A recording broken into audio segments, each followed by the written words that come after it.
We're going to take a look at group 4 muscles, which is the deep muscles of the torso. So the mink is positioned ventral side up, so we're seeing those pectoralis muscles, pectoralis major, pectoralis minor, and if we do a cut on the midline and reflect back those pectoral muscles, we're able to see some deep muscles of the neck and the torso as we work down. So here is our rectus abdominis working its way up, and as that rectus abdominis comes up, we're going to see a muscle running on almost an oblique plane. It has a little diagonal to it. This muscle is called the transversus costarum. Transversus costarum. And working our way laterally, we can see a set of 3 scalene muscles. The first scalene muscle that is up here at the very top, the cranial end of the mink, is Scalenus anterior, and sometimes this is referred to as the Scalenus ventralis.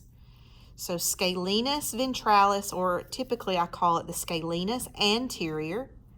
Then we have the Scalenus medius, which is this strip running right down, and then Scalenus posterior, which is seen a little higher, more toward that cranial end. Here, Scalenus posterior.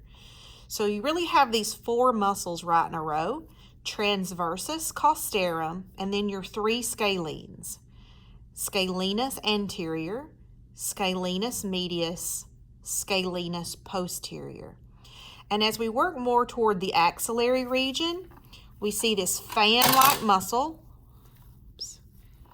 This fan-like muscle is called the Serratus Ventralis. Here, you see the little slits between those muscle fibers, or muscle groups, I should say. Scalenus ventralis. And then from the Scalenus ventralis, we work down toward the abdominal muscles, and we can reflect back this external oblique, and we'll see the deep muscles of the ribs. Those are called intercostal muscles. The intercostals. This little line right here where you see some fat, that's a rib. And there's another line of fat, that's a rib as well. So these muscles between the ribs, intercostals. So let's go through that group one more time. Just to orient ourselves on the mink, we have got our rectus abdominis coming up the midline, and we get here to the chest, just underneath that pectoralis major and pectoralis minor. We can see the transversus costarum, Scalenus anterior. We kind of have to separate and get in there to be able to see that. It's this guy right here. Get under him. Scalenus anterior, Scalenus medius, and Scalenus posterior. More toward the axillary region, we can see Serratus ventralis. And if we pull back the abdominal muscles, we see the intercostal muscles here. Now, one other muscle that we can see from this position is the back side of the scapula. That muscle is called the Subscapularis, and it's actually this muscle. I don't know if you guys can see it well, right here. It's the deep muscle to the scapula on that posterior, the back side of that scapula. Subscapularis. Okay, now if we flip the mink and look on the dorsal side, we can see the deep muscles now from this position of the shoulder. So if I put back together the trapezius muscles, we'll do a quick recap of that. We can see the temporalis muscle here, clavotrapezius, acromiotrapezius, spinotrapezius, and then we get to the latissimus dorsi. If we do a thin cut along the midline and reflect back those trapezius muscles, we can see the deep muscles now of the torso and neck on the dorsal side, the back side.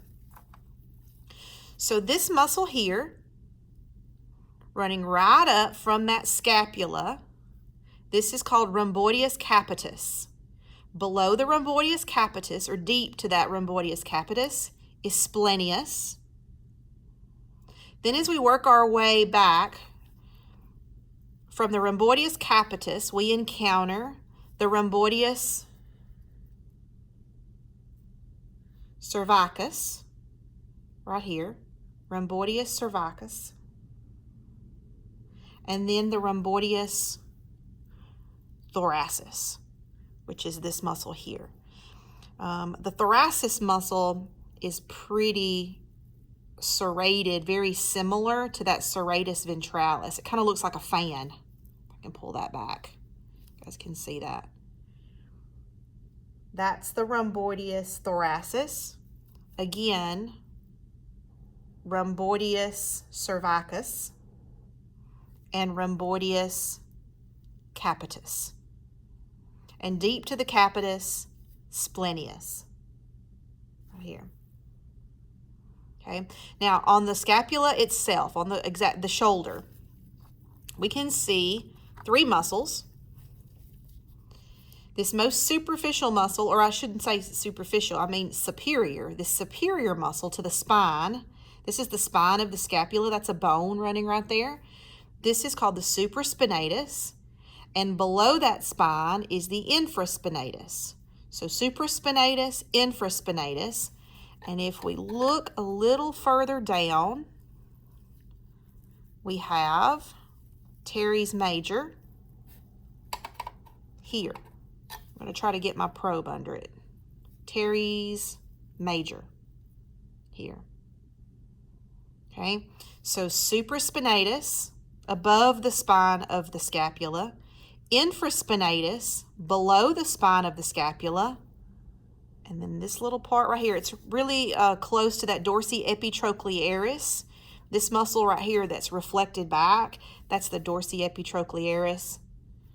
So I peeled it back so that we could see that teres major a little bit better here. Okay, and then if we look below that scapula, that very deep muscle, more on that posterior portion, that's that subscapularis. We saw it both on the ventral side, and now we see it on the dorsal side. Okay, all right, moving our way down to the back, there are three back muscles. Coming down deep to that spinotrapezius and the latissimus dorsi. So the spinotrapezius and latissimus dorsi are now reflected back, and there are three muscles. A line here, a line here, and then if I can turn it. Oh, let me do this side. Actually, I think they're separated here. So here, here, and then here's our line.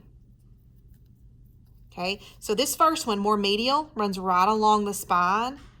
This one is called Transverso Spinalis. Sitting just inferior to that, longissimus dorsi. And then sitting inferior to that, the iliocostalis. So Transverso Spinalis, longissimus dorsi, iliocostalis.